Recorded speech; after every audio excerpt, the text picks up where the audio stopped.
ஸ்ரீ வராக புராணம் 20ஆம் பகுதி. கத்ருவும் வினதையும். நாகபஞ்சமி பாம்புகள் பூஜைக்கு உகந்த நாள். பால் வார்த்து பூஜிப்பது வழக்கம். பிரம்மதேவர் அனைத்து விஷ பாம்புகளையும் உண்டாக்கினார்.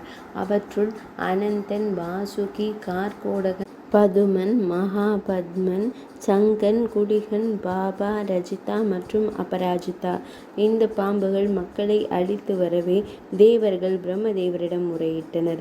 பிரம்மதேவர் அரவங்களை அழைத்து, நீங்கள் மற்ற உயிர்களை அழிப்பதால் நீங்கள் உங்கள் தாயாராலேயே அழிக்கப்படுவீர், உங்கள் உயிர்கள் அழிக்கப்பட்டுவிடும் என்றார். அப்போது பாம்புகள், எங்களுக்கு விஷமும் கடிக்கும் குணமும் உங்களாலேயே கொடுக்கப்பட்டன. நாங்கள் எவ்வாறு அதற்கு காரணமாவோம்? எனவே எங்களுக்கு கருணை காட்டுங்கள். நாங்கள் வாழ்வதற்காக ஒரு தனி இடம் ஏற்பாடு செய்யுங்கள்.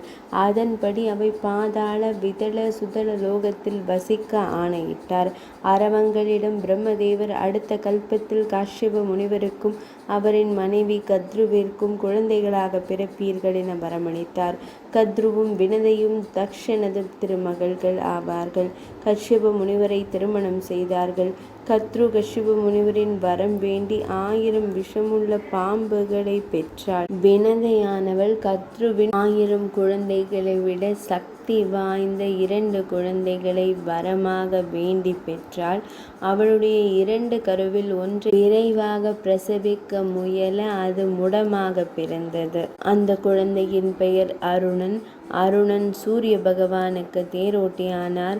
இப்படி அருணனுக்கு ஏற்பட்ட நிலையினால் கோபம் கொண்ட அருணன் தனது தாயான வினதையை அன்னை கத்ருவிற்கு அடிமையாக பல ஆண்டு காலம் இருக்குமாறு சாபம் கொடுத்தான்.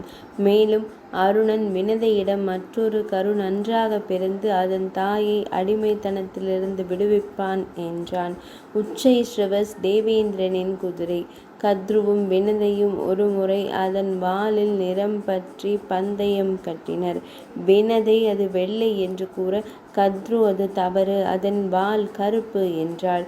பந்தயத்தில் தான் தோற்றுவிடும் பயத்தால் கத்ரு தன் குழந்தைகளாகிய அரவங்களை குதிரையின் வாலில் சுற்றி கொண்டு கருப்பாக தெரியுமாறு தோன்றச் செய்தாள். உண்மையற்ற தாயின் வார்த்தைக்கு சில சர்ப்பங்கள் பணிய மறுக்க, அவற்றை சர்ப்ப சத்ர யாகத்தில் அவை அழிக்கப்படும் என்று சபித்தாள் அந்த தாய் கத்ரு. பின்னர் ஜனமேஜயின் சர்ப்ப யாகத்தில் சர்ப்பங்கள் அழிந்தன. பந்தயத்தில் தோற்றதால் கத்ருவிற்கு வினதை அடிமையாக இருக்க வேண்டிய நிலை ஏற்பட்டது. வினதைக்கு 2வதாக கருடன் எனப்படும் கருடாழ்வான் பிறந்தார். பாதி பறவை பாதி மனித உடல் கொண்டதாயிற்று. விழிகளும் நகங்களும் உணவை தேடி கிழிக்க உதவும் பறவை போல் அமைந்தன.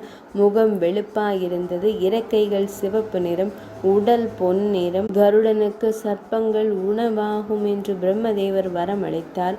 அரவங்கள் கருடனிடம் அவன் அமிர்தம் கொண்டு வந்து கொடுத்தால் அவன் தாயார் விடுதலை பெறுவாள் என்றன.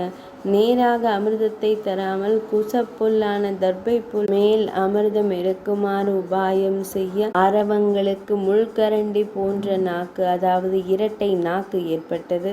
அதனால் பாம்புகளுக்கு கருடன் மேல் வெறுப்பு ஏற்பட்டது.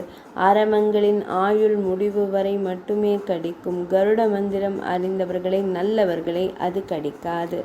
20ஆம் அத்தியாயம் நிறைவடைந்தது.